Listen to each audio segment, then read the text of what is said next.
मेरे साथ इस वक्त बात करने के लिए हैं कविंदर गुप्ता, ये एलजी हैं लद्दाख के। न्यूज़ 18 से बात करने के लिए आपका बहुत बहुत शुक्रिया कविंदर जी। पिछली बार जब मैं आपसे बात कर रहा था तो उस टाइम जो बातचीत थी एमएचए की और जो एपेक्स कमेटी के जो मेंबर्स हैं वो होनी थी, उसका क्या प्रोग्रेस है और कहाँ तक पहुंची है? देखिए, ये जो एपेक्स बॉडी है या केडीए है, उन्होंने अपना प्रस्ताव केंद्र सरकार को दिया है। अब केंद्र सरकार के वो किस प्रकार से उसको देखते हैं, तो मुझे लगता है कि जल्द ही दोबारा उनको बुलाया जाने वाला है। लेकिन जो उधर से बातें निकल के आ रही हैं, कुछ डिमांड्स हैं उनका कहना है कि जो अरेस्टेड लोग हैं उनको रिलीज किया जाए, जो वायलेंस हुई है उसका एक निष्पक्ष जांच होनी चाहिए, और उसके साथ साथ वो कहते हैं कि जो उनके मोटे मोटे डिमांड्स हैं उन पर सबसे पहले उसको प्रायोरिटी के तौर पर लेना चाहिए। कानून के दायरे में रह करके भारत के संविधान को प्राथमिकता में रखते हुए जो भी बातचीत होगी वो सार्थक होगी। तो मुझे लगता है कि सभी के हित में चीजें वो हों, देश के हित में हो, वो पहले इस प्रकार की सोच है, उसके बाद कोई किसी प्रकार की बातचीत की जाए। लचीलापन एमएचए की तरफ से है कि इस डेडलॉक को रिजॉल्व किया जाए, क्योंकि बहुत टाइम से अब ये चल रहा है चीजें, और आगे चल के फ्लेयर अप ना हो, चीजों को एक सिस्टमेटिक वे से हल किया जाए। देखिए, केंद्र सरकार ने हमेशा से लद्दाख के हित के लिए सोचा है और बहुत काम किए हैं। उसी का परिणाम है कि लद्दाख आज ऊंचाइयों पर पहुंचा है, और बहुत से ऐसी जो भारत सरकार की स्कीमें हैं उसमें 97% हमने जल जीवन मिशन को पाया है। हमारा जो लिटरेसी रेट है सबसे ऊपर है, ये उसी का परिणाम है। तो आगे भी समय जो भारत सरकार है, मुझे लगता है कि सभी चीजों को ध्यान में रखते हुए बातचीत करेगी। कुछ आपको लगता है कि इस जो वहां पे कुछ लोग हैं उसको फ्लेयर अप करने की कोशिश कर रहे हैं या उसमें सियासत करने की कोशिश कर रहे हैं? देखिए, सियासत नहीं होनी चाहिए। जब हितों की बात होती तो लोग भी अब समझने लगे हैं कि क्या कौन गलत है कौन सही है। सर, कुछ दिन पहले फाइनेंशियल पावर्स पे, हालांकि एमएचए ने कल इस पे पूरा दिया है, कोई कंफ्यूजन सा हुआ था कि क्या, आखिर आप जो दर्शक हमारे उनको क्या समझाना चाहेंगे, किस तरह के पावर्स की डिस्ट्रीब्यूशन हुई है, किस तरह से क्या हुआ? इस सरकार के एक में नियम रहते हैं, ट्रांसपेरेंसी बहुत जरूरी रहती है। इन सभी विषयों को लेकर के मुझे लगता है कि जो भी निर्णय लिया गया वो एक प्रशासन चलाने के लिए जरूरी है।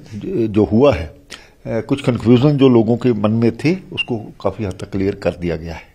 क्या था, मतलब क्या डिस्ट्रीब्यूशन ऑफ पावर जो है निचले स्तर पर उसको और सुदृढ़ किया गया? देखिए, बिल्कुल ठीक प्रकार से काम हो और ट्रांसपेरेंसी हो और जवाबदेही हो, मेन इसका मुझे लगता है कि इसी पर फोकस किया गया है। आप एक जिम्मेदार पोस्ट पे वहां पे हैं, कई लोग ये कह रहे थे कि आपके जो पावर्स है उनको कटिल किया। हालांकि कल जो स्टेटमेंट आया, तो आपको क्या लगता है कि जो कंफ्यूजन क्रिएट किया जा रहा था उसको बचा जा सकता? देखिए, ना तो कोई केंद्र सरकार की तरफ से कंफ्यूजन था, ना किसी की तरफ से भी कंफ्यूजन था। जो भी समझने की एक तरीका था, मुझे लगता है कि उसको कल जो एक प्रेस विज्ञप्ति किसने जारी की है उससे काफी चीजें सही दिशा की और जो लोगों को पता लग गई है। सर, जो बातचीत हो रही है मैं उस पर थोड़ा आपसे लेना चाहता हूँ। वहां पे जो बात निकल के आ रही है वो कहते हैं कि लोकल जो पावर है, लोकल मैन पावर है, उसको प्रोत्साहन देना चाहिए। लोकलाइज जो लद्दाख कॉन्स्टिट्यूंसी, जो लद्दाख क्षेत्र के है, तो क्या आपकी तरफ से उस पर कोई काम हो रहा है कि वहां पे जो लोकल एस्पिरेशंस हैं उनको किसी तरह से एड्रेस? देखिए, लद्दाख के हितों के लिए हमेशा से काम किया गया। आज भी ये पहली स्टेट है जिसमें 85% रिजर्वेशन फॉर एसटीज है। 10% जो रिजर्वेशन है वो इकोनॉमिकल वीकर सेक्शन के लिए है, वो भी उन्हीं लोगों को जाएगी। और 2019 से जब यूटी बनी थी उसके 15 साल तक जो भी एक 5% की बाहर के लोगों के लिए है वो भी एक 2034 में पूरा होने वाला है। इससे हम समझ सकते हैं कि जो भी काम हो रहे हैं 100% लद्दाख के हित के लिए हो रहे हैं। सर, जब मैं आपसे बात कर रहा हूँ तो कल परसों ही जम्मू कश्मीर हाईकोर्ट ने एक बड़ा एक हिस्टोरिकल एक डिसीजन दिया। उन्होंने कहा कि जो एलओसी ट्रेड है उसको आप इंट्रा स्टेट मानिए, क्योंकि पीओ के हमारा अंग है। कितना बड़ा ये डिसीजन है और इसका क्या है? देखिए, बहुत सालों पहले भारत की संसद में ये प्रस्ताव पास हो चुका है कि कश्मीर हमारा है और सारे का सारा है। तो आज मुझे लगता है कि जो पाकिस्तान सरकार है पाक ऑक्युपाइड कश्मीर को उसी तरह से डील करती है। समय समय पर वहां पर आवाजें उठती हैं अलगाववाद की। तो मुझे लगता है कि पाकिस्तान में जिस प्रकार से ये हो रहा है, ये खुद ब खुद ये वापस आने वाला है। हमने तो कश्मीर को हमेशा अपना माना है और मानना भी चाहिए, और हाई कोर्ट के इस डिसीजन का हम स्वागत करते हैं। क्या लगता है एक बड़ा झटका पाकिस्तान को है एक तरफ से कि हाई कोर्ट भी अब और हमारी जो जुडिशरी वो भी अब इसमें अपना एक रोल निभा रही है? बिल्कुल। भारत की एकता और अखंडता को ध्यान में रखते हुए, भारत की सोच को ध्यान में रखते हुए, केंद्र सरकार का जो एक प्रस्ताव है उसको ध्यान में रखते हुए जो हाई कोर्ट ने कहा है वही सत्य है।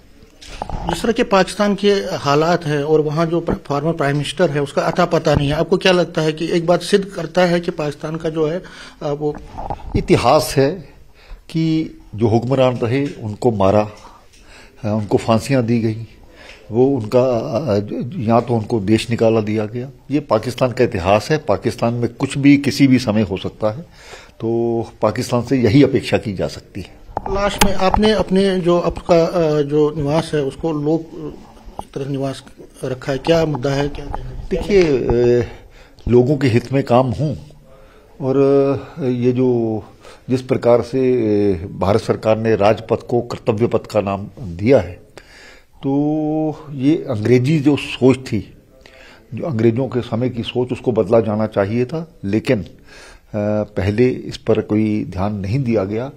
जो लोगों ने यहाँ पर हुक्मरान यहाँ पर लुटेरे बन करके आए, उनके नाम पर सड़कों का नाम रखा जाना, ये बड़ा गलत था। अब भारत सरकार इस पर बहुत सा कर रही है, तो मुझे लगता है कि पश्चिम में जाकर के सूरज भी डूब जाता है, इसलिए भी पश्चिमी सोच को खत्म करना होगा।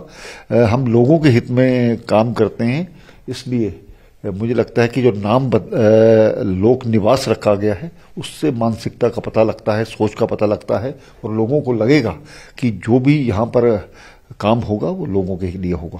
तो ये क्या एक मैसेजिंग है और कोशिश है कि उन लोगों को जो कि कहीं ना कहीं सिस्टम के खिलाफ बात करते हैं उनको मेन स्ट्रीम में वापस? देखिए, जो जिस प्रकार से प्रधानमंत्री जी अपने आप को प्रधान सेवक कहते हैं, और सेवा कार्य है ये, कोई किसी पर राज करना नहीं है, शासक बनकर नहीं, और जो भी सरकार की सोच है, by the people, for the people, of the people, लोकतंत्र यही कहता है। तो इसमें आप क्या करने जा रहे हैं? मेरा लास्ट सवाल है कि आपकी प्रायोरिटीज क्या रहेंगी? हम पहले से ही स्वागत पोर्टल हमने जारी किया है, जिसमें लोग हमें अप्रोच कर सकते हैं। हमारा ग्रीवेंसेस सेल है, उसका हमने पोर्टल जारी किया है, और बहुत से आवेदन उसमें हमारे पास आ रहे हैं, हम उसको हल कर रहे हैं। और आने वाले समय में लोगों को लगेगा कि ये जो सोच है ये खाली नाम बदलने से नहीं पूरी होगी, और सच जमीन पर हमने उसको करके दिखाया है। सर, लास्ट में अब लद्दाख में क्योंकि विंटर का बड़ा हार्श रहता है, तो आपकी तरफ से क्या क्या तैयारियां उसके लिए, उसको डील करने के लिए, लोगों को फायदा देने के लिए? देखिए, सरकार की तरफ से पहले से ही, क्योंकि एक विपरीत परिस्थितियों में वहां पर लोग रहते हैं, उसके लिए उनको सही तरीके से जो प्रबंध हैं वो मिले, इसके लिए हमारे जो जिला प्रशासन है वो पूरी तरह से चिंता भी करता है और उस पर काम भी करता है। न्यूज़ 18 के लिए शुक्रिया। कैमरामैन साहिबा के साथ में समीर भट्ट, न्यूज़ 18 जम्मू।